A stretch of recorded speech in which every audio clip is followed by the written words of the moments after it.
Hi hello नमस्ते दोस्तों, this is Raunak sir और मैं आप सबका स्वागत करता हूं आपके प्यारे प्लेटफॉर्म आलसी इंजीनियर पे। दोस्तों, इंजीनियरिंग मैथमेटिक्स 2 का यूनिट नंबर 6 जिसका नाम है मल्टीपल इंटीग्रल्स, ये हम लोग आज देखने वाले हैं। यूनिट 3, 4, 5 सब कुछ हो चुका है और अब बारी है यूनिट 6 की। आपको एक बात बता दूं, अगर आप ओवरऑल सिलेबस का एनालिसिस देखो तो यूनिट 3, 4, 5, 6 में से unit number 6 is the most difficult one. अब इतनी डिफिकल्ट होने का इसका एक सबसे बड़ा रीजन है इसका नाम। आप देख सकते हो, मल्टीपल इंटीग्रल्स। यार यहाँ एक इंटीग्रेशन सॉल्व करने में दिक्कत है तो मल्टीपल इंटीग्रल्स के लिए हम लोगों को तो और भी दिक्कत हो सकती है।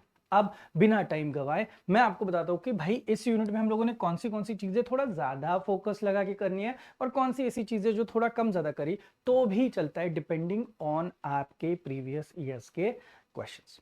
तो दोस्तों, सबसे पहले तो मैं आपसे बात करूंगा प्री रिक्विजिट्स की। यार प्री रिक्विजिट्स में होता क्या है सर? तो मैं आपको प्री रिक्विजिट्स में कुछ चीजें बताता हूं कि जो मैं एक्सपेक्ट कर रहा हूं कि आपने करने चाहिए।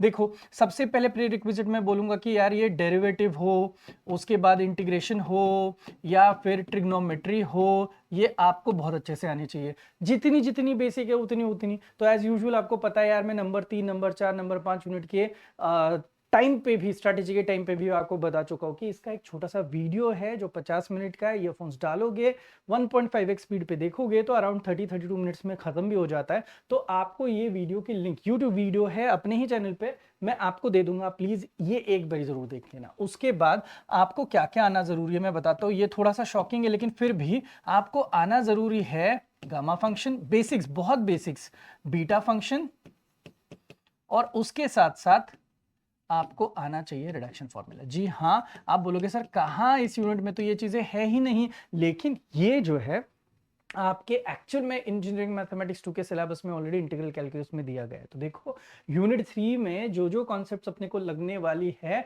वो कॉन्सेप्ट्स आपको वहां से पढ़ के फिर ये यूनिट 6 में इंप्लीमेंट करना बहुत जरूरी है। ये चीज आप हमेशा यहाँ पे याद रखना। तो भाई मेरी तरफ से अगर आप मुझे प्री रिक्विजिट के बारे में पूछो तो मैं बोलूंगा कि इतना करके आप रेडी रहो, और उसके बाद हम लोग जब एंटर करेंगे तो एंटर करेंगे इस मल्टीपल इंटीग्रल टॉपिक में। दोस्तों, मैं आपको बता दूं सबसे ज्यादा आपको इंपॉर्टेंस किस चीज को देना है। तो देखो, यहाँ पे मैंने कुछ लिखा हुआ है जिसको हम लोग बोलेंगे डबल इंटीग्रल। ये सबसे बड़ा प्लेयर है, क्योंकि अगर आपको ये डबल इंटीग्रेशन का कॉन्सेप्ट समझ में आया तो आपको चेंज द ऑर्डर ऑटोमेटिकली आना शुरू हो जाएगा, एरिया के सम ऑटोमेटिक सॉल्व करना शुरू हो जाओगे आप, सेंटर ऑफ ग्रेविटी काफी इजी जाएगा, और उसके साथ साथ मोमेंट ऑफ इनर्शिया भी काफी इजी जाएगा। देखो, आप खुद ही देख लो, एक अकेला टॉपिक बहुत सारे लोगों को यहाँ पे आपको हेल्पफुल साबित हो सकता है। आप बोलोगे सर ऐसे कैसे? तो मैं आपको बता दूं भाई, अगर आप यहां पे देखोगे डबल इंटीग्रल में, तो खुद डबल इंटीग्रल की जब भी कभी बात करूंगा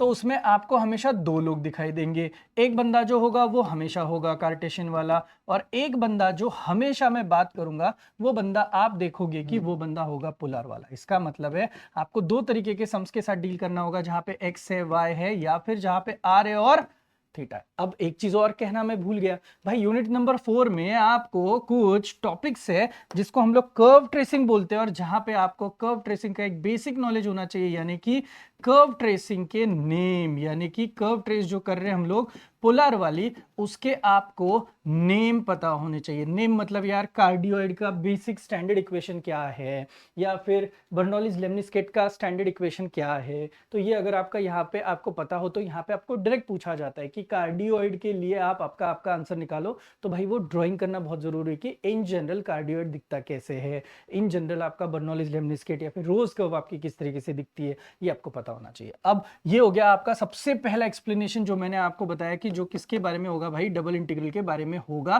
तो ये डबल इंटीग्रल के साथ साथ मैं आपको नेक्स्ट कॉन्सेप्ट बताऊंगा। That next concept is again very important concept. ये एक दूसरे को ऑरिंग में आती है, जिसे हम लोग कहते हैं चेंज ऑफ ऑर्डर। अब बोलोगे सर इसका मतलब क्या है? भाई अब देखो, कोई अगर एरिया आपको सॉर्ट आउट करना, जैसे कि अगर ये कोई मेरा स्टूडियो को मेरे को अगर झाड़ू लगाना है तो मुझे यार एक डायरेक्शन फिक्स करनी पड़ेगी। तो यहाँ पे आप दो ही डायरेक्शन के हिसाब से जा सकते हो। फॉर एग्जांपल, अगर मैं आपको एक हाथ कोई एरिया दिखा दूं, ये एरिया, अब ये जो आपको यहाँ पे शेडेड पोर्शन दिखाई दे रहा है, इस शेडेड पोर्शन को मुझे पूरी तरीके से कवर करना है, तो मेरे पास क्या ऑप्शन चाहिए? मेरे पास यार दो तरीके के, मतलब जब मैं कार्टेशियन की बात करूंगा तो दो तरीके के मेरे पास वाइपर्स होने चाहिए। तो वो दोनों वाइपर्स कैसे दिखते हैं ये मैं आपको बता देता हूं। सबसे पहले तो एक तो यार मेरा वाइपर पूरा का पूरा वर्टिकल हो सकता है। अब देखो इस हिसाब से मैं वाइपर को कंसिडर करके मैं पूरा का पूरा रीजन यहां पे ट्रैक कर सकता हूं, या फिर मेरा वाइपर होना चाहिए हॉरिजॉन्टल, नीचे से ऊपर जाके मैं पूरे की पूरी एरिया को वर्कआउट कर सकता हूं। ये बात कब बनती है भाई? ये बात बनती है हम लोगों को एग्जाम में। अब किस तरीके से दिया जाता है मैं आपको बताता हूं यार। एग्जाम में आपको सिंपल लॉजिक के हिसाब से अगर वर्टिकल वाला दिया तो आपको चेंज द ऑर्डर करना है, यानी कि वो किस में कन्वर्ट करना है? हॉरिजॉन्टल में। और हॉरिजॉन्टल दिया तो किस में कन्वर्ट करना है? वर्टिकल में। एक और चीज ये दोनों, और इसके साथ साथ जो तीसरा प्लेयर है जिसके बारे में मैं हमेशा बात करता हूं, that is nothing but area. भाई एरिया जो होता है वो भी तो डबल इंटीग्रेशन और क्या होता है? dv/dy, या फिर आप उसको पोलर में लिखना चाहोगे तो डबल इंटीग्रेशन r/dr क्या होता है? d theta. इसी कॉन्सेप्ट के लिए मैं आपको बताना चाह रहा था कि भाई आपको क्या आना चाहिए था? आपको ये कर्व के नाम पता होने चाहिए जो पोलर कर्व आपकी बनती है। सेकेंड चीज यार, एक आपका लेट्स से पैराबोला होता है, उसको लाइन कट कर रही है तो एक रीजन बन रहा है। ये जो कॉन्सेप्ट्स, इन कॉन्सेप्ट्स के ऊपर मोस्टली आपके एरिया के सम्स आपको पूछे जाते हैं और डबल इंटीग्रेशन के भी पूछे जाते हैं। आपको एक लॉजिक बस मैं सिखाना चाहता हूँ, आप समझ रहे हो? यहाँ पे देख लो, अगर मैं कोई आपको इंटीग्रेशन दिखा दूं, यहाँ पे 0 से लेके 5 लिखूं और 3 से लेके 7 लिखूं और यहाँ पे dx और dy लिखूं, तो मुझे बताओ आप पहला इंटीग्रेशन कौन सा करोगे? विद रिस्पेक्ट टू x करोगे या विद रिस्पेक्ट टू y करोगे? तो देखो दोस्तों, इंटीग्रेशन की रेंज देखना, यहाँ पे नंबर है, यहाँ पे भी नंबर है, इसका मतलब है अगर दोनों जगह पे नंबर है तो इंटीग्रेशन की रेंज मैटर नहीं करती। आप एनी ऑफ द इंटीग्रेशन जो भी है वो आप यहाँ पे ले सकते हो। विद रिस्पेक्ट टू एक्स पहले करके y बाद में कर सकते हो, या y पहले करके आप x बाद में कर सकते हो। हैविंग सेड दिस, ये पहला टाइप हुआ। अगर मैं आपको दूसरा टाइप दिखाऊं, यहाँ पे 0 से लेके 5 लिखा है और लेट्स से 3 से लेके यार यहाँ पे x लिखा है और यहाँ पे लिखा हुआ है dx और dy। अब ऐसा जब सीन होगा आपके साथ, तो बताओ पहले कौन सा इंटीग्रेशन करोगे? ध्यान से देखना, यहाँ पे रेंज देखना, नंबर है तो इसमें कोई दिक्कत नहीं है, लेकिन यहाँ पे रेंज देखोगे तो एक जगह पे नंबर और एक जगह पे वेरिएबल है।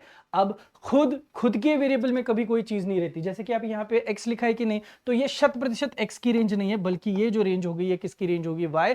और जहां पे जिसके रेंज में वेरिएबल है आपको उसको पहले इंटीग्रेट करना पड़ेगा, यानी कि पहले आप y के साथ इंटीग्रेट करोगे और दूसरा जो इंटीग्रेशन होगा वो किसका होगा? x का होगा। इस सीक्वेंस से आपको कंपलसरी यहाँ पे जाना पड़ेगा। अब नहीं सर, हमें कुछ यहाँ पे मजा नहीं आया सर, ये देखो ना सर, अब 0 से लेके 3 लिखा हुआ है और यहाँ पे लिखा हुआ है y से लेके 5। अब बताइए हम लोग कौन सा इंटीग्रेशन कब करें? आप खुद मुझे बताना। क्या यहाँ पे नंबर है? हाँ। इसको देखोगे तो क्या इस इंटीग्रेशन में वेरिएबल है? हाँ। कौन ये वेरिएबल? y। क्या ये फिर y की रेंज हो सकती है? नहीं। तो ये किसकी रेंज होगी? आपकी। ऑफ कोर्स आपकी ये x की रेंज होगी। और यहाँ पे पहला integration with respect to x करोगे, फिर उसके बाद विद रिस्पेक्ट टू y करोगे। दोस्तों मैं आपको वापस बता रहा हूँ, डबल इंटीग्रेशन ढंग से करोगे तो आपको चेंज द ऑर्डर जो है वो आसान जाएगा, एरिया के सम्स बहुत आसान जाएंगे, और उसके साथ साथ सीजी और एमआई की कॉन्सेप्ट है। भाई ये दो कॉन्सेप्ट में क्या होता है मैं बताता हूँ। यूजुअली ये दो कॉन्सेप्ट जो जाते हैं ये जाते हैं numerator divided by denominator, numerator by denominator. इसमें से ये जो डिनोमिनेटर वाला पार्ट है ये मोस्टली आपको सम्स में दिया जाता है, क्योंकि यार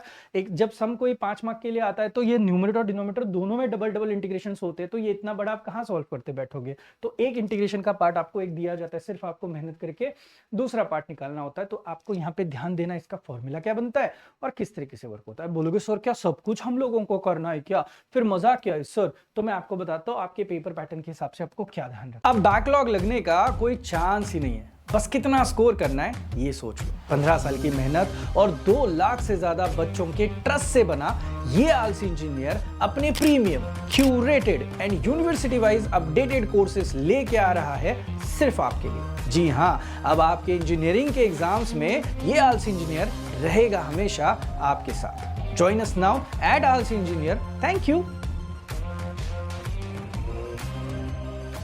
यार अच्छे से ध्यान रखना है, मैं आपको सारे पेपर्स आपके दिखा दूंगा, आप देख लो। अगस्त 22 से आपकी सीक्वेंस शुरू होती है जहां पे एमसीक्यू हमेशा आपके कौन से टॉपिक पे आता है? डबल इंटीग्रल के टॉपिक पे आता है और उसके साथ एरिया के टॉपिक पे आता है। मैं वापस बता रहा हूँ, एरिया में भी 2 इंटीग्रेशन यूज होते हैं, डबल इंटीग्रेशन में भी 2 इंटीग्रेशन के साइन यूज होते हैं। इसी के साथ साथ आप देखना सीक्वेंस। आपने एक चीज नोटिस करी क्या? यहाँ पे आपको चेंज द ऑर्डर को ओरिंग हमेशा कौन होता है? डबल इंटीग्रल का होता है सम। इसका मतलब डबल इंटीग्रल की पढ़ाई करोगे तो देखो मैं आपको उल्टा सिखाता हूं। डबल इंटीग्रेशन की पढ़ाई करोगे तो आपको क्या आ जाएगा? चेंज द ऑर्डर आ जाएगा, 5 मार्क मिल गए। ये आ गया तो ये एरिया भी आ जाएगा, बिकॉज एरिया को आप देखोगे यहाँ पे ओरिंग में हमेशा क्या होता है दोस्तों, वॉल्यूम होता है, और एम आई को वॉल्यूम ओरिंग में आता है आपका सीजी, एम आई का मतलब मोमेंट ऑफ इनर्शिया, सीजी का मतलब सेंटर ऑफ ग्रेविटी। देखो अब अगर बाय चांस समझ लो, इमेजिन कर लो कि आपने सिर्फ डबल इंटीग्रेशन की पढ़ाई करी, तो मुझे बताओ आपको कहाँ कहाँ पे यहाँ पे मार्क्स मिल सकते हैं। देखो ये 2 मार्क का आएगा, ये 1 मार्क का आएगा, 3 मार्क मिल चुके हैं। चेंज द ऑर्डर में डबल इंटीग्रेशन होता है, एरिया में भी डबल इंटीग्रेशन होता है, ये 5 ये 5 10 यहाँ पे आ गए, तो यहाँ से 10 उठाए और यहाँ से अपन ने 3 उठाए, 13 हो गए। और मोमेंट ऑफ इनर्शिया में जैसे कि मैंने आपको पहले भी बताया, दैट इज नथिंग बट आपका न्यूमरेटर बाय डिनोमिनेटर होता है, जो दिया जाता है, और न्यूमरेटर में आपको यहाँ पे वापस क्या करना पड़ता है, मोस्टली डबल इंटीग्रेशन के हिसाब से हमको सॉल्व करना पड़ता है। अगर आप देखोगे तो ये तीनों सम आपको ऐसे नहीं लग रहे, तीनों के तीनों डबल इंटीग्रेशन के हिसाब से आ रहे हैं। अब बोलोगे नहीं नहीं सर इधर देखना ना आगे, अरे यार आप खुद ही देख लो, यहाँ पे डबल इंटीग्रेशन के 2 मार्क्स, यहाँ पे एक वॉल्यूम के कॉन्सेप्ट के ऊपर 1 मार्क आया है, change the order double integration लगता है, एरिया में डबल इंटीग्रेशन लगता है, और सेंटर ऑफ ग्रेविटी में भी आपको डबल इंटीग्रेशन ही लगता है। इसका मतलब है आप बहुत अच्छे से डबल इंटीग्रेशन कर लो। आपको मैं सच में बता रहा हूं, आप इस सीक्वेंस से जाओ, ये देखो पहले आप डबल इंटीग्रेशन करो, राइट, मैं स्टार करता हूं जो जो कॉन्सेप्ट आपको नहीं है, फिर डबल स्टार करता हूं पहले को, फिर उसके बाद आप चेंज द ऑर्डर के लिए जाओ, एरिया के लिए जाओ, उसके बाद आप सीजी या फिर एमआई में से किसी को भी अगर करने के लिए जाओगे तो कोई प्रॉब्लम नहीं है। आपका बचता क्या है, आपका ट्रिपल इंटीग्रेशन बचता है और वॉल्यूम बचता है। अगर आप पहले ये 5 टॉपिक करोगे,